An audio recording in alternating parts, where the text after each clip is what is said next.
आध्यात्म क्षेत्र में प्रवेश करने वालों को उसकी वर्णमाला पढ़नी चाहिए और यह समझना चाहिए कि ब्रह्म चेतना का अवतरण किस आधार पर मनुष्य की सत्ता में प्रवेश करके उसे असाधारण रूप से शक्ति संपन्न बनाता है और वह अद्भुत कार्य कर दिखाने में क्यों कर समर्थ होता है। व्यक्ति के विकास और प्रतिभाओं विभूतियों से सुसज्जित होने जैसी उसकी स्थिति क्यों कर बन पड़ती है। परब्रह्म ब्रह्मांड व्यापी चेतना शक्ति है। उनकी नियमन व्यवस्था के अंतर्गत ही समूचा सृष्टि क्रम चल रहा है। वह किसी से राग द्वेष नहीं बनाती। मनुष्य की तरह अपने पराये का भेदभाव भी उसके मन में नहीं होता। न उसे किसी की मनुहार चाहिए और न किसी का उपहार। जो समदर्शी और न्यायकारी है, उसको किसी के साथ इस आधार पर लगाव नहीं हो सकता कि वह उसका बार बार नाम रटता या अक्षत पुष्प चढ़ाता है। प्रभु की अनुकंपा किसी कारण विशेष से बरसती है और वहां जमा होती है जहां उसे जमा होना चाहिए।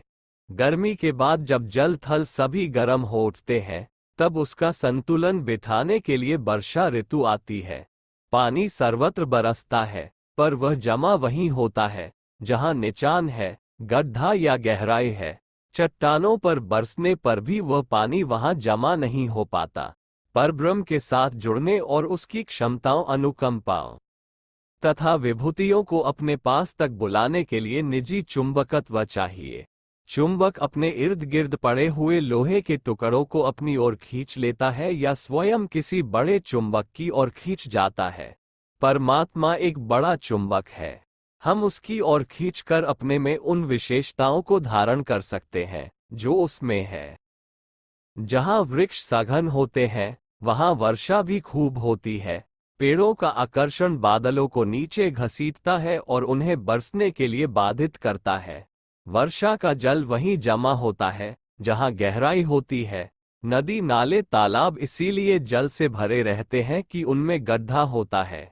हमें अपनी पात्रता विकसित करनी चाहिए ताकि उसके अनुरूप परमात्मा का अनुग्रह और जन समाज का सहयोग सम्मान प्रचुर मात्रा में हस्तगत हो सके।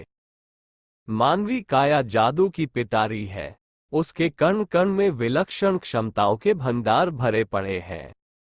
नन्हे से परमाणु के अंतराल में वही सारी गतिविधियां चलती हैं जो बड़े रूप में सौर मंडल के विशाल परिवार में चलती हैं। अंतर इतना ही है कि वे प्रसुप्त और अदृश्य स्थिति में बीज रूप में अपने वैभव को छिपाए रहती हैं। इन्हें यदि सही ढंग से उभारा जा सके तो पिंड रूप में दृष्टिगोचर होने वाला मनुष्य ब्रह्मांडीय चेतना का प्रतिनिधि बन सकता है। मस्तिष्क के 7% भाग का ही उपयोग जाना जा सका है, पर उसके 93% उस भाग से अपरिचित ही है जो अवचेतन, सुपचेतन आदि के नाम से जाना जाता है। इस प्रकार शरीर की नस नाड़ियों में जो विद्युत प्रवाह बहता है, उसका एक बहुत थोड़ा अंश शरीर संचालन भर में काम आता है। कुछ बिजली सोचने समझने भर में खर्च हो जाती है। उसका उच्चस्तरीय भाग, जो प्राण की प्रचंड शक्ति के रूप में हमारे भीतर विद्यमान है, उसका उपयोग नहीं के बराबर हो पाता है। कदाचित इस प्राण प्रखरता को जागृत, सशक्त और क्रियाशील बनाया जा सके तो उतने भर से मनुष्य साधारण दिखते हुए भी असाधारण बन सकता है और महामानवों, ऋषियों, देवात्माओं की श्रेणी में बैठ सकने की स्थिति में अपने आप को समुन्नत कर सकता है। ये सफलता एवं उपलब्धि हस्तगत कर सकना पूर्णतया उसके हाथ की बात है। मनुष्य की क्षमताएं दोष दुर्गुणों से, कषाय कल्मशों से, कुकर्म और दुश्चिंतन से दबी रहती हैं। आध्यात्म का पहला चरण ये है कि इन सब मलिनताओं से जूझे और उन्हें निरस्त करके रहें। इस प्रक्रिया को तप कहते हैं। तप का अर्थ है अपने को तपाना। तपाने का तात्पर्य है अपनी बहिरंग और अंतरंग अनुपयुक्तताओं को तीक्ष्ण बुद्धि से खोज निकालना और उनके साथ जुड़े बंधे स्वभाव और मन को ठोक पीट कर सही करना। बाहर के शत्रुओं से लड़ना सरल पड़ता है क्योंकि वे बाहर होते हैं और आंखों से दिखते हैं। उनके ऊपर कई साधनों से प्रहार या बचाव किए जा सकते हैं, पर अपने आप से कैसे जूझा जाए। दुष्प्रवृत्तियां स्वभाव का अंग बनकर अभ्यास में उतर जाती हैं और आदत बनकर इस प्रकार इसी काया में छिप जाती हैं कि उन्हें देख समझ पाना तक कठिन पड़ता है।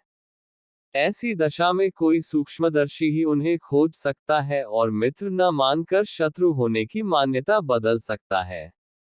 निपटने की रणनीति इसके उपरांत ही बनती है।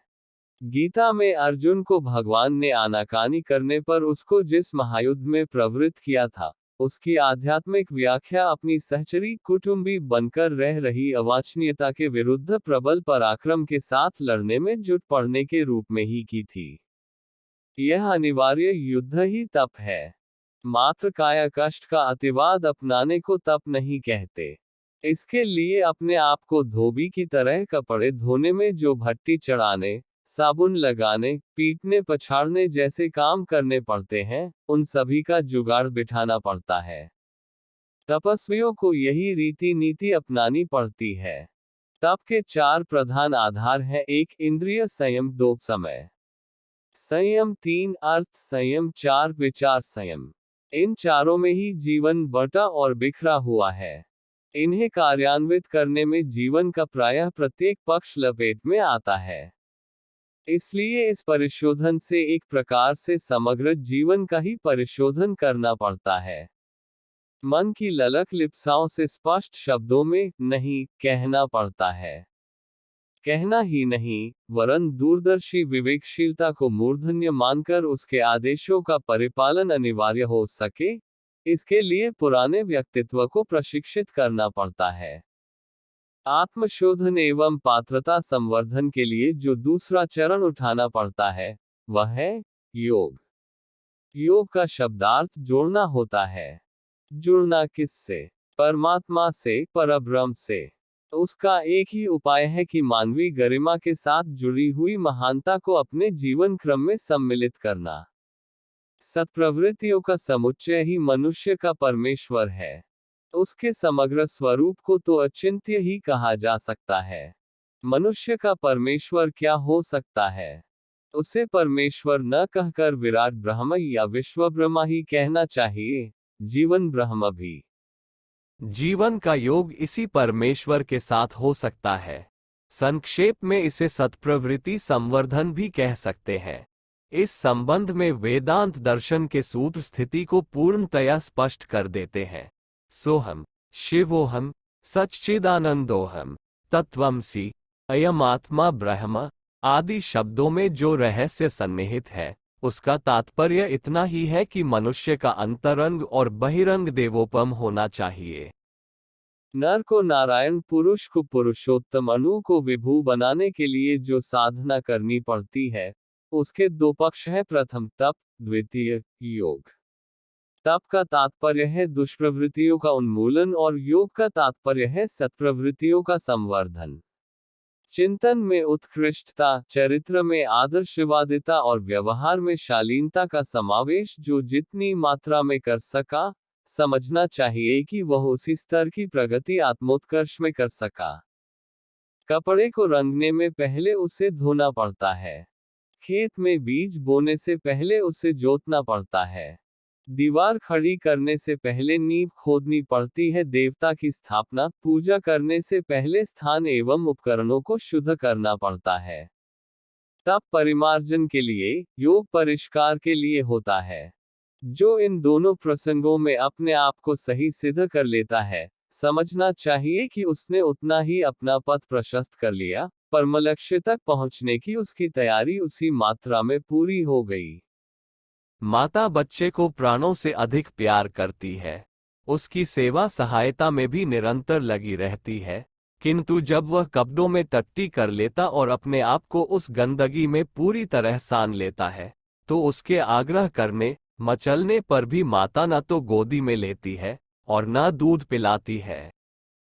उसका प्रथम प्रयास होता है बच्चे को धोना, नहलाना, कपड़े बदलना। इतने कार्यों से जब शुद्धता पूर्ण हो जाती है, तभी वह उसे गोदी में उठाती, दूध पिलाती और खिलाती है। ईश्वर की रीति नीति भी यही है। वह तब तक मनुष्य से खींचा खींचा असंबद्ध रहता है जब तक कि आत्मा परिष्कार का प्रयोजन पूरा नहीं हो जाता है। इस संदर्भ में बरती गई उपेक्षा ही वह स्थिति है जिसके कारण उसे ईश्वर के विशिष्ट अनुदान प्राप्त करने में कठिनाई पड़ती है। आत्मशोधन ही वह कार्य है जिसे सर्वप्रथम किया जाता है और उसके बाद आत्मिक प्रगति का परिष्कार का क्रम तेजी से चल पड़ता है। परीक्षा प्रतिस्पर्धा की कसौटी पर जो खरे उतरते हैं उन्हें उत्तीर्ण किया जाता है। ऊंची श्रेणी हो तो पुरस्कार भी दिया जाता है। किन्हीं ऊंचे पदों पर नियुक्ति होती है तो भी आवेदनकर्ताओं को प्रतियोगिता में बिठाया जाता है। जो उपयुक्त सिद्ध होते हैं उन्हें नियुक्ति पत्र दिया जाता है। इसके उपरांत भी कार्य कुशलता की समीक्षा होती रहती है और पदोन्नति का सुयोग बनता रहता है। ये कार्य बिना किसी पक्षपात के चलने का नियम है। लोकाचार में इसका व्यतिक्रम भी हो सकता है, पर ईश्वर के दरबार में यह अकाट्य अनुबंध है। इसलिए ईश्वर की मनुहार करने की अपेक्षा यही उत्तम है कि अपनी पात्रता उत्कृष्टता बढ़ाने के प्राणपण से प्रयत्न करें। आग पर तपाए जाने और कसौटी पर कसे जाने पर भी बार बार खरे सोने की तरह अपनी प्रामाणिकता सिद्ध करते रहें। इसी आधार पर संसार में तथा परमात्मा के दरबार में किसी का मूल्यांकन होता है। इसी आधार पर किसी को दैवी अनुग्रह का अनुदान मिलता है। विभूतियां, रिद्धियां, सिद्धियां हस्तगत होने का यह एक सुनिश्चित राजमार्ग है। पगंडियों में भटकने वाले व्यर्थ ही भटकाव में पड़ते और अपने आप को कटीले जाल जंजाल में फंसाते हैं। उन्हें थकान, खींच और निराशा ही हाथ लगती है। संसार में कितने ही अंधविश्वास फैले हुए हैं। लड़की लड़के के बीच भेदभाव करने के पीछे कोई तर्क नहीं है। जातिगत ऊंच नीच की मान्यता को भी सिद्ध नहीं किया जा सकता। नशेबाजी से किसका क्या भला हुआ है। शकुन मुहूर्तों की मान्यता कितने शंका संदेहों में उलझाती है, फिर भी लोग उन्हें मुद्दतों से मानते चले आ रहे हैं। बौद्धिक भ्रांतियों का पसारा भी कम नहीं है। उसने आधी दुनिया के चिंतन को अमित कर रखा है। इसी प्रकार का एक भ्रम ये है कि ईश्वर को नाम रटने और पूजा पाठ से अपने वशवर्ती किया जा सकता है और उससे उचित अनुचित मनोकामनाओं को पूरा कराया जा सकता है। ये ईश्वर की शान में बहुत बड़े आक्षेप का आरोपण करना है, उसकी विवेक बुद्धि को न्यायशीलता को कलंकित करना है।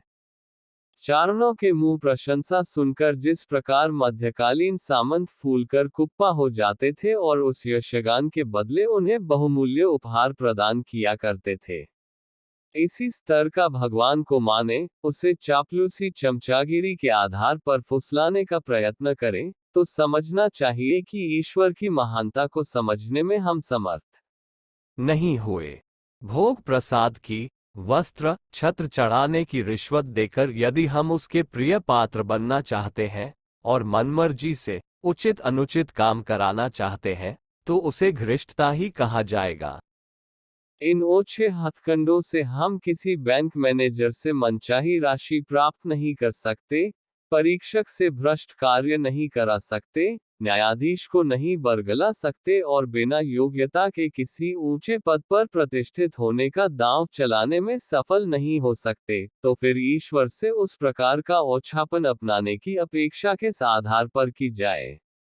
वह इतना सूझबूझ रहित नहीं है जिसे भजनानंदी लोग मछली या चिड़िया की तरह प्रलोभन देकर जाल में फंसा सके और उससे अनुचित लाभ उठा सके। साधना उपासना का एकमात्र प्रयोजन आत्मशोधन और आत्मपरिष्कार है। एक शब्द में पात्रता अभिवर्धन है। कहा जा चुका है कि दुष्प्रवृत्तियों का निष्कासन तप और सत्प्रवृत्तियों का अभिवर्धन योग है।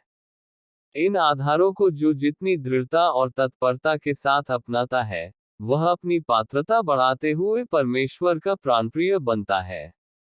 चतुरता भरे हथकंडों को भक्ति का नाम देकर उनके सहारे न ईश्वर का प्रियपात्र बन सकता है और न उसके अनुग्रह से मिलने वाली विभूतियों का अधिकारी। जप, ध्यान, पूजा, उपचार, कीर्तन, कर्मकांड आदि का उद्देश्य यह है कि इन माध्यमों को अपनाकर हम अपनी श्रेष्ठता और उदारता को अधिकाधिक विस्तृत और परिपक्व करें। इन उपचारों का रहस्य संकेत समझते हुए उन कार्यों को करें जो नियंता को अभीष्ट है। मनुष्य जन्म को सूर दुर्लभ कहा गया है। सृष्टा की यह सर्वोपरि कलाकृति है। इसे जीव के हाथों इस आशा अपेक्षा के साथ धरोहर के रूप में सौंपा गया है कि निजी अपूर्णताओं को पूर्णता में विकसित किया जाए और साथ ही विश्व उद्यान को अधिकाधिक समुन्नत सुविकसित बनाने की सेवा साधना में निरत रहा जाए। इस दूरदर्शी विवेकशीलता को व्यावहारिक जीवन में उतारने पर ही कोई सच्चे अर्थों में भक्त या साधक बन सकता है। संयम साधना से पुण्य सकता है और सेवा साधना में निरत रहकर परमार्थ अर्जित किया जा सकता है। ये दोनों ही मिलकर उस आवश्यकता की पूर्ति करते हैं जिससे जीवन सार्थक बनाने वाली गौरव गरिमा हस्तगत होती है। यदि अध्यात्म क्षेत्र में घुसे हुए भ्रम जंजाल से निकलकर उसके वास्तविक स्वरूप और क्रियान्वयन को समझा जा सके, तो उसका प्रतिफल निश्चित रूप से वही हो सकता है जो शास्त्रकारों ने लिखा और आप्त पुरुषों ने कहा है। विज्ञान का पहला सिद्धांत है कि किसी बात को सही तब माना जाए जब प्रतिपादन के अनुरूप उसका प्रतिफल भी उपलब्ध हो सके।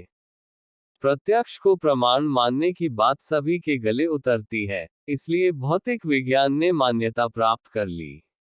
अध्यात्म विज्ञान इस दृष्टि से पिछड़ा, फलतः अवज्ञा और उपेक्षा का भाजन बनने लगा है।